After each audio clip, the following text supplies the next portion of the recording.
okay? Can you hear me? Yes, perfect.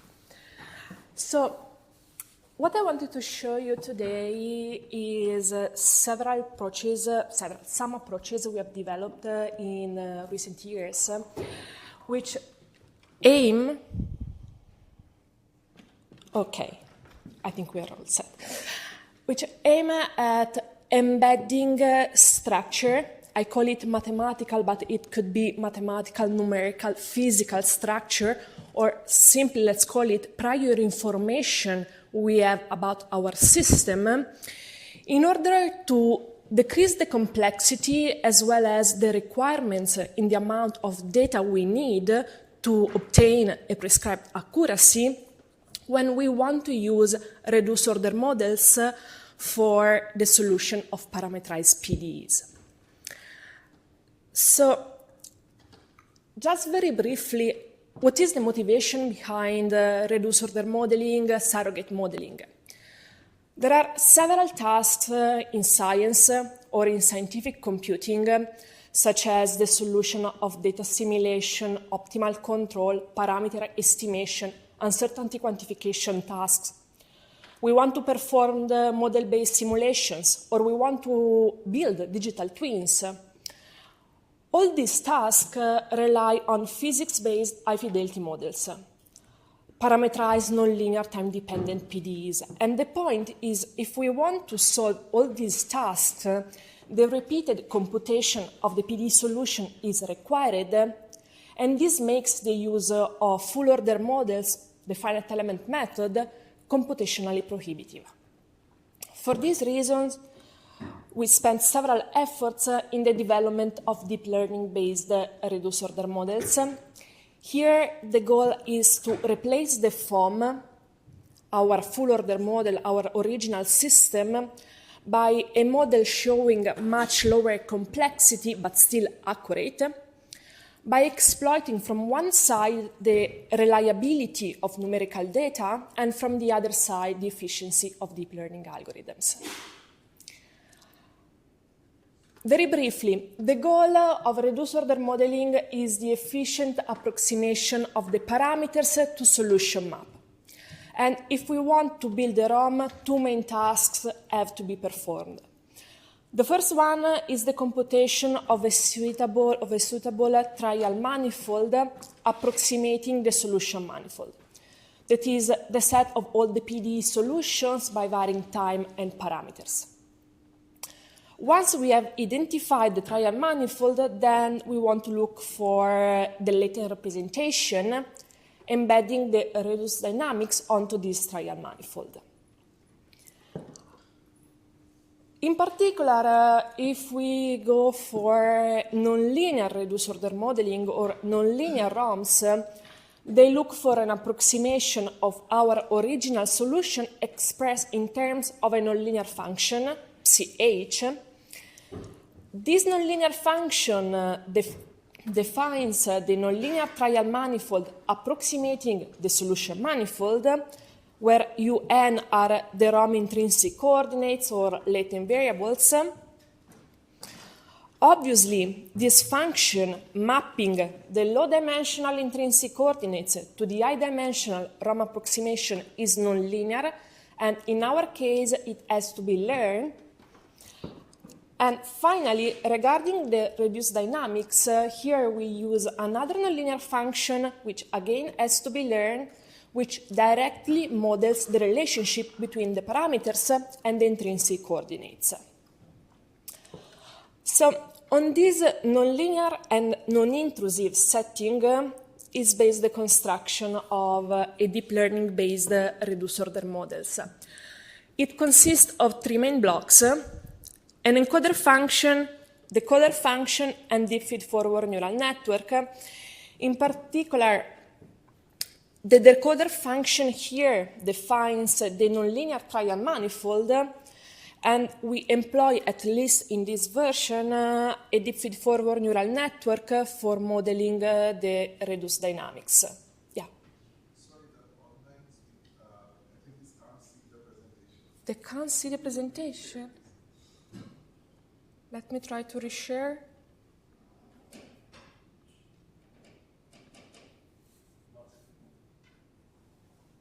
They can? Okay, perfect. So I was saying that we also employed the encoder function of the autoencoder just because we saw that during the training phase it improves stability, but obviously during the testing phase we discard the encoder function. So in particular what we see here is the POD enhanced version where we performed a prior moderate dimensionality reduction by means of, for example, randomized SVD, in which we compute these intrinsic coordinates, but the main point here is that we don't want to match the intrinsic dimension of the problem by this initial dimensionality reduction that just acts as a filter, because this is matched within the neural network. So just to briefly understand the flow.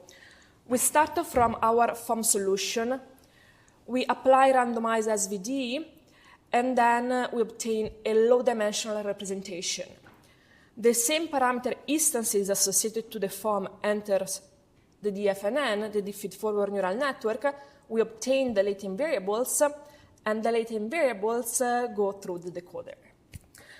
So, again, at testing time, we discard the encoder, and we employ this prior moderate dimensionality reduction by means of POD or PCA just to decrease the computational time at training time. We applied these techniques to several examples. For example, we want to look for the electrical activity of the heart on a realistic geometry of left ventricle and left atrium. Here we are considering as parameter, we want to study the variability of the conductivity in the fiber's direction, which means the capability of the tissue in propagating the electrical signal through the myocardium. Okay, we are able to obtain a very fast testing time, real-time results, but we are also able to match the intrinsic dimension of the problem. At the latent level, we describe the problem, we describe the dynamics of the system by just two latent variables. Then another test case, this is related to the numerical results for a cerebral aneurysm, where we vary the parameter-dependent inlet flow rate profile. And the PDEs technique here is able to capture the flow recirculation and the blood stasis into the bulge, which is the most critical area. So, in what I show you up to now, we are just using a completely data-driven approach. Every property of the system is inferred through the data. And what we wanted to do now is basically, as I said, embed as much prior knowledge we have about our system in order to improve generalization, basically.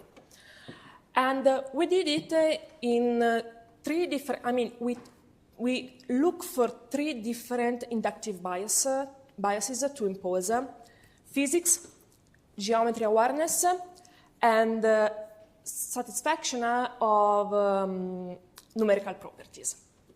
More precisely, in the first approach, pre-trained physics-informed DL-ROM, we use a physics-informed loss functional to compensate for data scarcity. And we also embed this strategy with a training procedure consisting of an efficient pre-training plus fine-tuning stages. Continuous geometry-aware DL-ROMs. Here we employ a space-continuous formulation to account for multi-resolution data set which describe geometrical variability. We use the key point here, the key tool is given by the basis function, but some basis functions which are aware of the geometrical parametrization. Finally, latent dynamics models. Here we have a latent state which evolves according to an ODE, and in particular we require that the solution deriving by the LDM is a time-continuous approximation of the original FOM solution. So, pre-trained physics-informed DLROM, again, we want to exploit physical knowledge to compensate for data scarcity. Just to give a bit of information about the small data context, scientific machine learning or physics-based AI, it doesn't pertain a big data context, but rather a small data interpolation or small data extrapolation regimes. In the first case, we sample scattered data from the entire time parameter space, and we leave a large portion of the domain substantially uncovered by training data.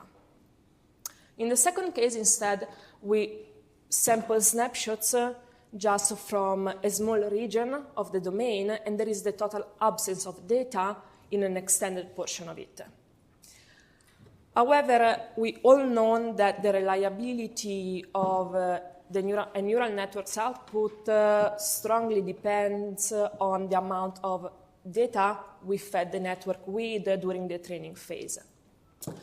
So in order to overcome this limitation, several approaches in the literature, such as the one I'm going to present now, make use of the physics-informed assumption, which says that the different terms of the physical model convey the same information as the one of the data synthetically generated from the model by means of high-fidelity solvers.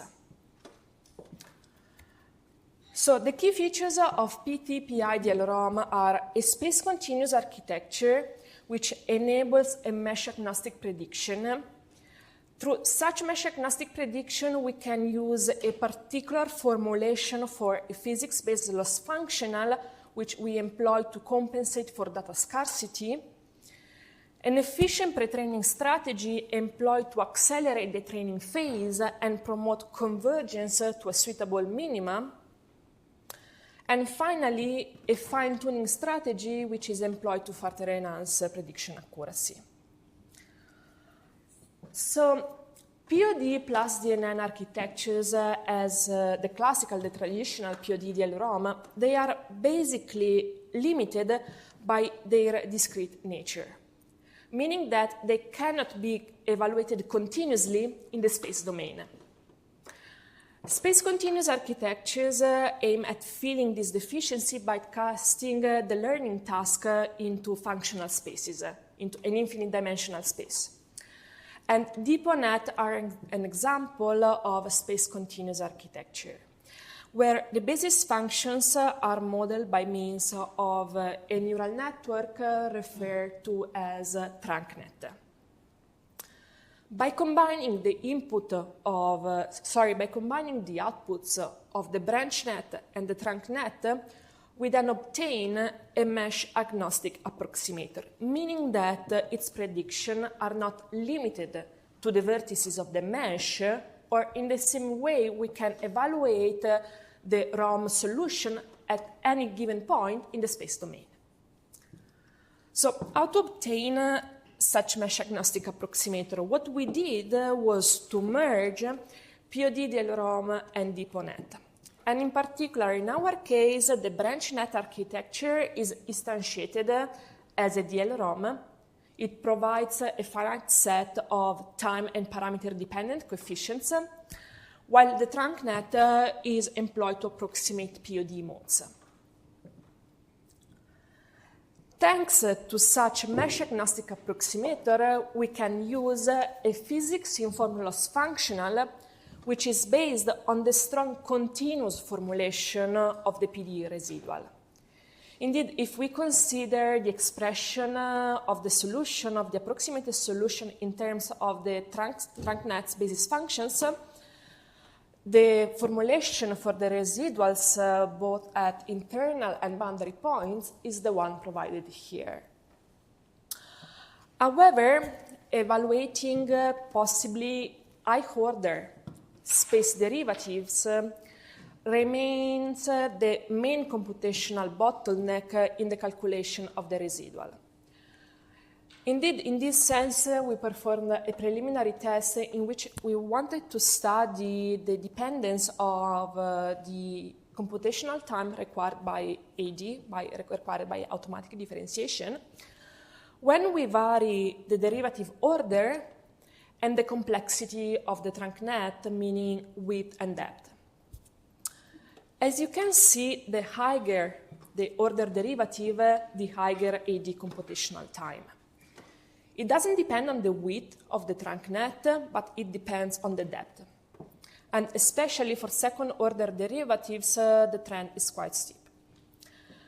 So to solve such computational bottleneck, because derivatives are computed at training time, and so the training time can easily grow if we are dealing with high-order derivatives or very deep trunk net, we needed to devise a training algorithm to limit this computational burden.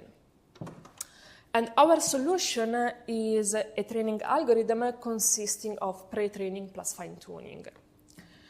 We have a first step of pre-training in which we compute the POD basis functions with the available supervised data. Then we freeze the branch network and we train the trunk network, constraining it to approximate POD basis function, POD modes. In the second step of pre-training, this time we freeze the trunk network, and this is the key point. We pre-compute the space derivatives and we store them, and then this enables us to train efficiently the branch network with the physics-informed loss functional, blending physics and data. Then the final stage of fine-tuning, in which the entire architecture is trained for just few epochs by means of the physics-informed loss functional. So the first example is the Conal equation. On this test case, we wanted to assess the parameter extrapolation capabilities of PT-PI DL-ROM. And you can see that for the traditional POD DL-ROM, the total absence of data in a neighborhood of the testing parameter instance prevents the technique in providing reliable results. Instead, if we consider PT-PI just after pre-training, we already have a good accuracy level, and then we improve such accuracy by means of fine-tuning. Then we performed an ablation study where we vary the amount of supervised data we fed to the network during the training phase. We control the testing error over the parameter space in the interpolation regime and the extrapolation regime. If we go in the interpolation, which is the red interval, basically, as the amount of supervised data decreases, then the gap between the two techniques, the classical POD DL-ROM and the physics-informed one, increases. Regarding instead the extrapolation, POD DL-ROM just diverges, while PT-PI is able to preserve almost a constant accuracy, a constant testing error. Then 3D advection diffusion reaction equation. Here we have a parametrized sinusoidal forcing term. Again, PT-PI DL-ROM, if we look at the distribution of the error over the parameter space, is the one providing the best results in terms of accuracy. And we also wanted to study the effectiveness of our proposed training procedure. And we did it by comparing it with two alternative procedures. The first one is no pre-training, and the second one is a vanilla pre-training. And PT-PI DL-ROM is the one providing the lowest testing error in the smallest amount of epochs, and it is also the one showing the most stable training. Finally, the incompressible Navier-Stokes equations on a backward-facing step geometry. Here, we wanted to assess the time extrapolation capabilities of the network.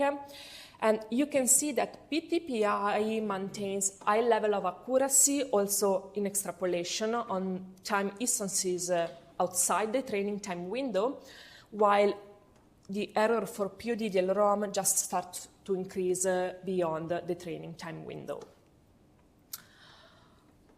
So this is all for what concerns to the physics embedding, and now I would like to move to the geometry, to how to devise a ROM technique to handle geometrically parametrized problem by leveraging, in our case, a geometry-aware dimensionality reduction framework in an infinite dimensional setting.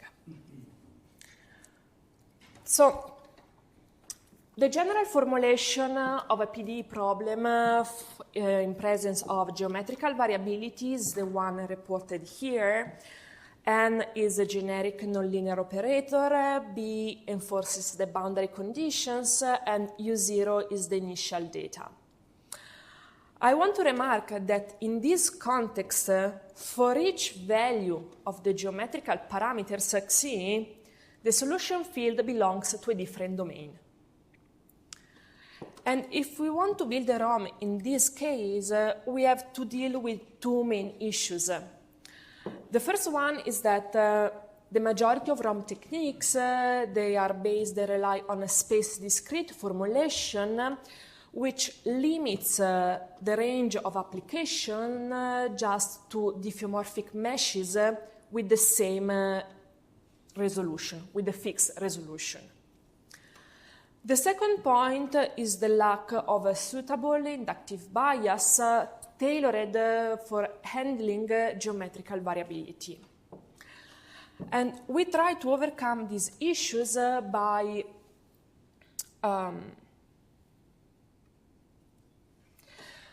devising and developing CGA basis functions, continuous geometry-aware basis functions. To give you some insights and overview about these basis functions, I would like to start by the discrete POD. For a given reduced dimension, the POD subspace is the one minimizing the MSE between the snapshots and their projection onto the POD subspace, where the snapshots have to share the same number of degrees of freedom, or they have to belong to a fixed resolution dataset.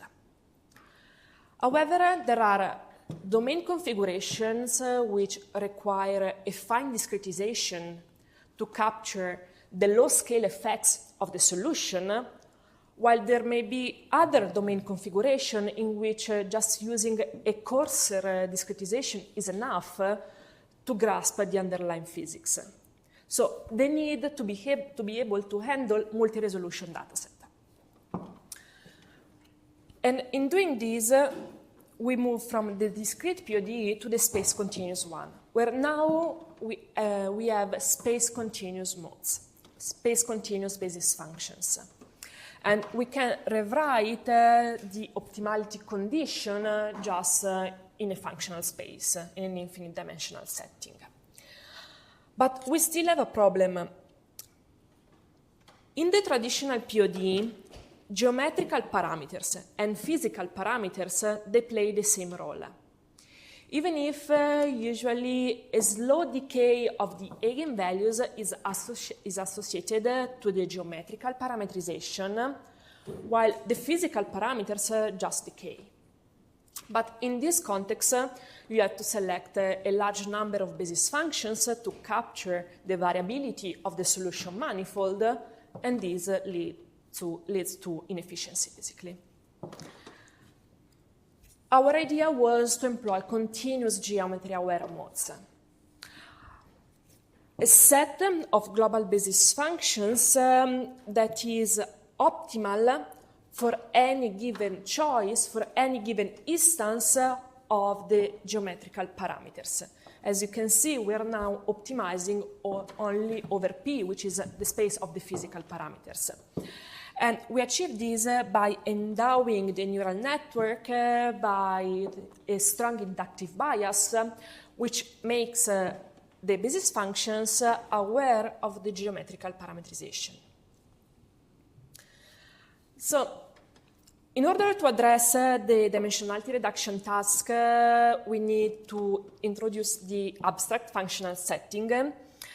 And in particular, we want to find a change of variable formula enabling us to cast the original differential problem onto a reference domain which doesn't depend anymore on the geometrical parameters.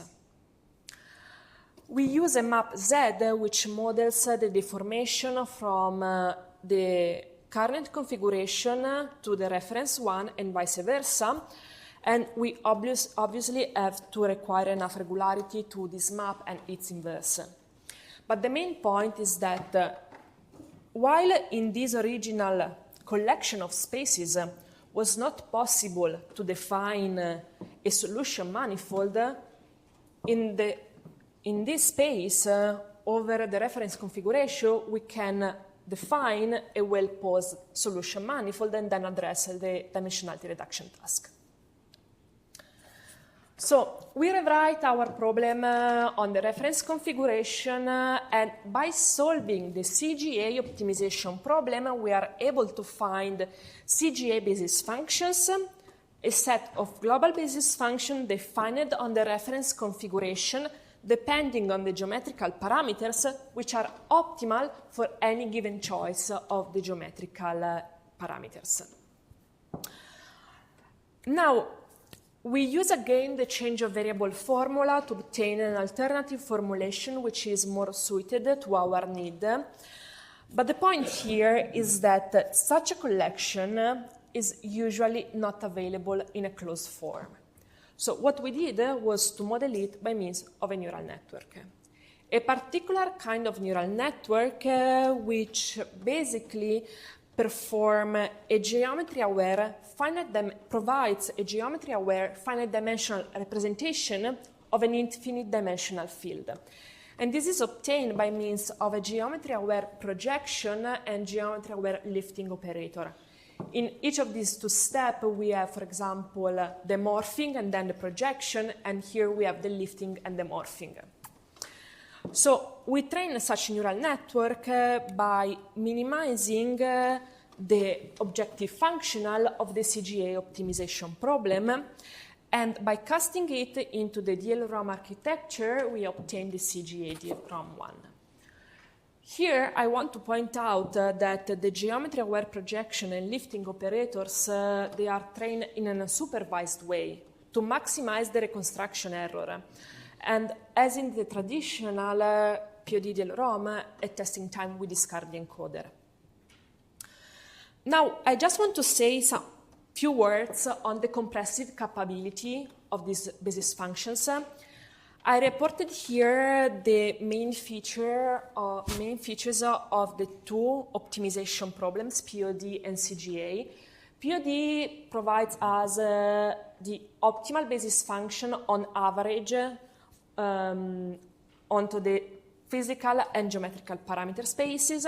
Instead, CGA provides us basis functions which are optimal for that given instance of the geometrical parameters.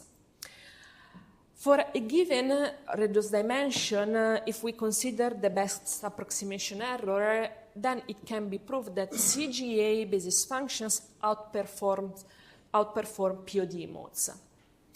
But again, these basis functions are not usually available in a closed form, so we model it by means of neural network, but still it can be proved that there exists a neural network for which a quasi-optimality criterion holds up to a certain tolerance. And this is all to say that usually a low number of basis function, of CGA basis function is needed to capture the variability of the solution manifold, and this enables us to use lightweight neural networks. So, hyperelasticity equation, this is a common benchmark for approaches, for methods that want to solve geometrically parametrized problems. We wanted to compare CGA DL-ROM with the baselines available in the literature, and we want to reconstruct the stress field on a geometry made of a points cloud. And the geometrical parameter, the geometrical parameterization represents the topology of the void. CGA-DLROM provides comparable results to the other approaches, but is the network showing the smallest amount of weights and biases, of neural networks based weights and biases. The best results in terms of accuracy are the ones of GNOT, but this is obtained at the cost of a very heavy architecture since it is based on transformers. Now, Coral is the approach which shows the closest number of weights and biases of neural networks parameters, but it shows worse performance, and it also requires an inference time optimization since it is based on implicit neural representation. Then, if we look at DeepONet and we compare it with CGA-DLROM, we can see that actually embedding, making this basis function aware of the geometrical parameterization using this inductive bias improve the results. Here I reported on the first column the solution field. On the other columns, the basis function, the CGA basis functions for two testing parameter instances, both on the original and the reference domains. And we can see that from a qualitative point of view, these basis functions are strongly correlated to the local features the solution exhibits in correspondence of the void, which is the portion of the domain in which the parameterization is more intense. Navier-Stokes around an obstacle. Here again we are able to capture the low-scale effects, the local effects of the solution in the obstacle's wake. We also performed an ablation study with respect to the number of geometries available at training stage by halving them at each step, and we can see that the scaling law is almost linear, meaning that the CGA-DLROM is taking advantage of the augmented information. Finally, an industrial-related test case, we want to approximate the temperature of a fluid flowing in a 3D heat exchanger. 14 geometrical parameters, 6 or 8 physical parameters, and in the two columns, we show the ground truth and the approximated solution for two testing parameter instances. And we can see that we are able to capture the moving front of the temperature field, which is induced by the advection field in this case. Okay. Then I should move to the last approach I want to show you. So physics geometry here with the latent dynamics models. Our goal was to preserve the FOM structure, and with this I mean obtaining a ROM approximation respecting the time continuous nature of the FOM solution. So in the reduced order modeling community, in the reduced order modeling context, at least up to now, the most of the attention has been placed on trying to decrease as much as possible the space dimension or on studying the parameter to solution map. Less attention has been placed on the modeling and the treatment of the temporal evolution. The ROM should be able to represent the time continuous dynamics of the FOM. This means that we should be able to compute the ROM at any given time instance while preserving a given accuracy. And in this respect, we asked ourselves what are the characterizations or the features we could employ in order to enhance the generalization capabilities of the ROM at time interpolation and extrapolation tasks. Zero-shot time resolution invariance. The approximation error is almost constant as the discretization is varied. Indeed, several ROM techniques are tied to the temporal discretization employed at training time, and as a result, they need rebuilding or fine-tuning if we want to test them on novel temporal discretizations. Causality, the approximation at the next step depends on the previous steps, and the initial value problem structure.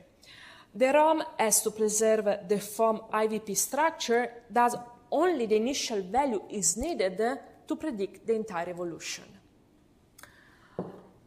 These three concepts led us to the definition of a time-continuous ROM approximation, which is an extension of the one provided in the paper reported. If we consider the ROM solution as step I as a deep neural network, depending on the initial datum and the previous time instances, which is trained over a time partition referring to delta t train, then it is said to be a time-continuous approximation if for every discretization step smaller or equal than the training one, the property reported holds.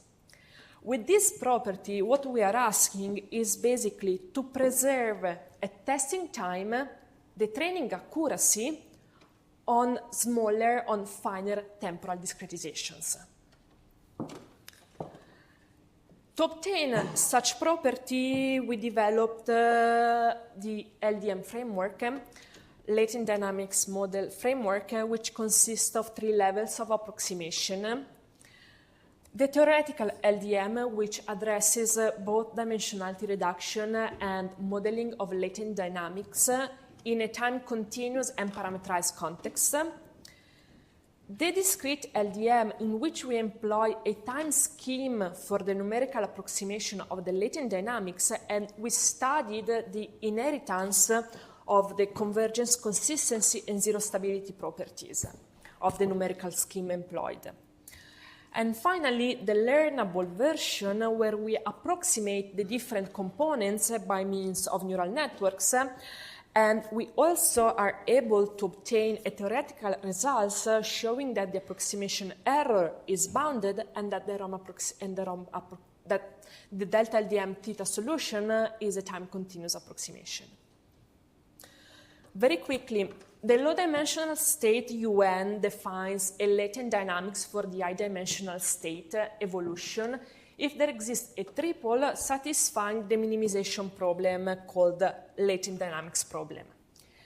This triple is the latent dynamics model for the FOM solution, and the resulting approximation is the one reported, which enables us to write this parametrized problem in which is more clear the role played by the 3 functions. So psi maps the high-dimensional datum to the low-dimensional one. Psi prime maps the latent state back to the high-dimensional space, and Fn is the low-dimensional vector field describing the latent dynamics. We can employ a one-step numerical scheme to approximate the latent evolution, thus obtain the discrete LDM. We want to study the inheritance of the numerical properties, convergence, consistency, and zero stability by the delta LDM framework, and these properties are inherited under Lipschitz requirements. We also derived an error decomposition formula consisting of 2 contributions. The first one refers to the first level of approximation of the FOM by means of the by means of the theoretical LDM, and it is basically a reconstruction error.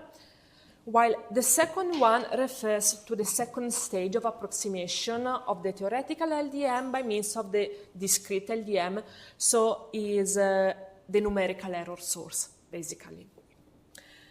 Now, this formulation can be easily reframed within a learnable context, where maps equipped with learnable parameters approximate the different components involved. psi prime theta, fn theta, and psi theta, which is to obtain the vector of all the learnable parameters, we solve the minimization problem reported. The dynamical nature of the delta LDM theta is characterized by a continuous time inductive bias, represented by the discretized latent IVP, which enables us to query the ROM solution, the learned solution, by using arbitrary time discretizations. Now, I just want to mention it. If you have questions, then we can talk about it. From the architectural point of view, we describe the nonlinear trial manifold by means of a space-coherent convolutional autoencoder, and we model the latent dynamics by means of an affinely parametrized convolutional neural ODE.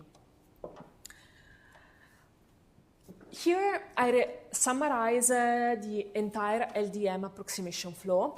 We start from the FOM. We have the time continuous LDM, the discrete LDM, and the learnable one. Now, what about the approximation capabilities of the delta LDM theta solution with respect to the starting point? It can be proved that for any tolerance there exist 3 deep neural networks, fn theta, psi prime theta, and psi theta, and a reference discretization step for which the approximation error is bounded for each discretization step smaller or equal than the reference one. In order to obtain this result, the key mathematical tools we employed are the perfect embedding assumption, Lipschitz continuity, and the theorem of Turing. But now, by setting the training discretization step, which I introduced with the definition of a time continuous approximation, smaller or equal than the reference discretization step in this proposition, then it is straightforward to revisit this error bound as a time continuous approximation property. Results. 1D Burger's equation with varying viscosity coefficient. Here, the solutions refers the ground truth, and the approximations refers to the time extrapolation interval. We employ a discretization step 5 times smaller than the training one, and the approximations refer to a 1,000 steps rollout. The vertical line indicates the end of the training time window, and as you can see, the most of the error is related to the extrapolation task. Also, a space coherence is enabled between the latent and the high-dimensional states. In this case, on the 2D advection diffusion reaction equation, even if more subtle, you can see that there is still visually the latent state exhibit features that are strongly correlated to the high-dimensional state, with the maximum appearing at the corresponding location, but on a coarser grid. Finally, we wanted to validate that the ROM approximation provided by the solution of the delta LDM theta is a time continuous approximation of the FOM. In doing that, we compute the maximum error for both test cases in interpolation and extrapolation regimes by varying the temporal discretizations. We also reported the training discretization step and the error bounds coming from the error decomposition formula, and we can see that the delta LDM theta solution can be queried at each time instance while preserving the training accuracy, which was our goal. We wanted to preserve at testing time the training accuracy over finer temporal discretizations. Conclusions. I show you 3 approaches. Starting from PTP ideal ROM, it integrates the limited available supervised data with the underlying physical laws to achieve reliable approximation in a small data context. CGA-DLROM exploit geometry-aware basis function to enhance the compression capabilities in geometrically parametrized problems. The LDM framework provides a time-continuous approximation of the FOM while also retaining space coherence. So by leveraging these structures which we know a priori, I think that it's possible to enhance the generalization capabilities of these techniques of DL-based reduced order models. And with this, I would like to thank you for your attention.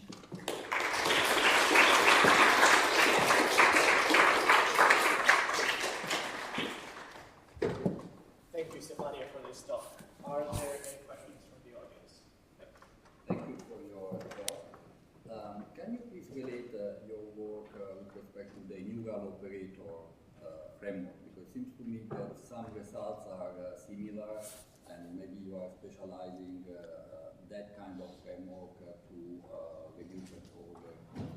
But I'm being mistaken. I mean, the projection seems to be like an instance of that framework, but I may be mistaken.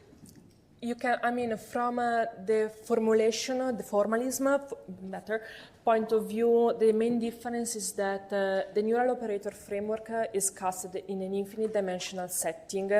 Instead, we are casting the original problem apart from the CGA. CGA is maybe a bit more complex, but PTPI and but PTPI and LDM, we are looking for the solution at the discretized level. This is one of the differences. Second, neural operators are discretization invariant. Again, the only approach which is discretization invariant is CGA-DLROM here. Because in all the other two approaches, since we are working at the discrete level, basically we are imposing a given resolution. The real, maybe more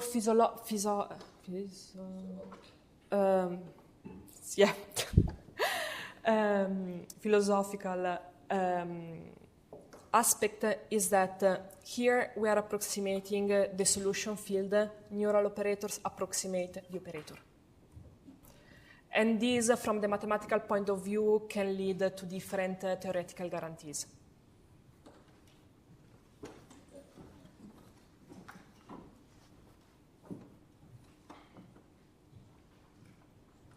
On slide 36, you had a little diagram with some latent information.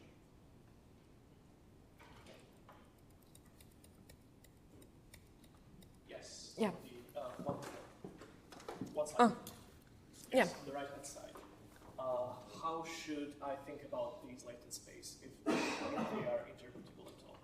Yeah, that's the point. We wanted to retain this space coherence. You can see that.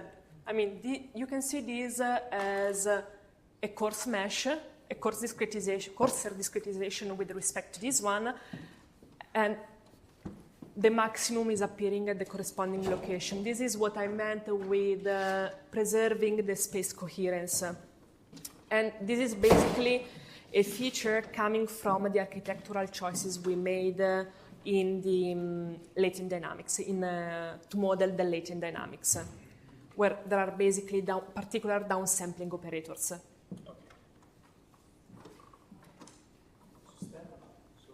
for PDE, there are already many existing numerical methods right now that AI comes into the play and the solvers. So compared with the existing non-AI-based model, what are the intrinsic advantages of the AI model?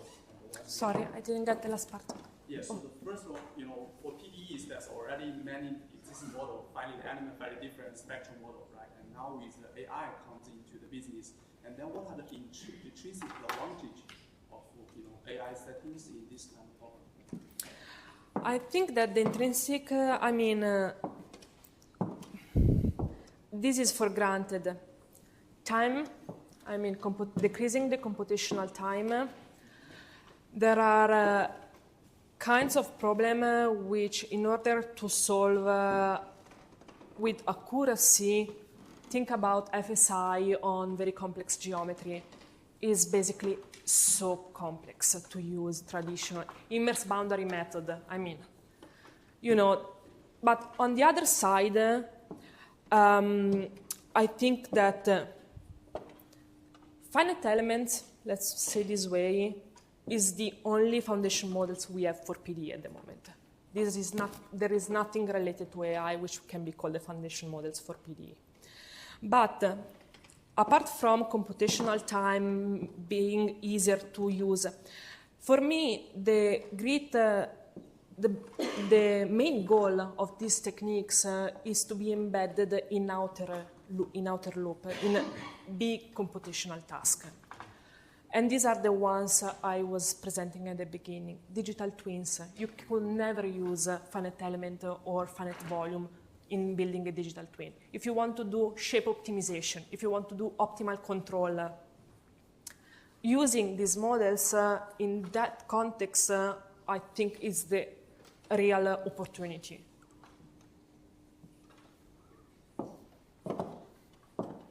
We have time for one final question, maybe. Thanks for the great job. I was wondering about the role sampling might play in pipeline. Sorry, I'm deaf. The role of sampling. No, I mean, I don't. It was, I think, quite random. It was random. There was not a specific strategy we employed.